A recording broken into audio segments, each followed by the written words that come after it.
Dari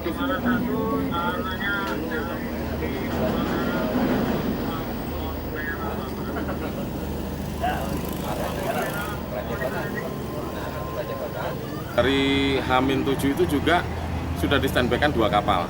Trennya debarkasi menjadi 200 lebih ya, 284 sampai ke 239. Total antara embarkasi debarkasi terhitung kemarin itu 525 dan itu tanggal 9, tanggal 10-nya totalnya itu menjadi 828. Udah terjadi belum untuk puncak arus mudiknya, Pak? Peningkatannya itu karena rentan liburnya itu relatif panjang, jadi terurai pada setiap harinya. Jadi trennya yang sangat memuncak tidak, tapi ada peningkatan dalam setiap harinya itu ada. Hampir kecenderungannya sama.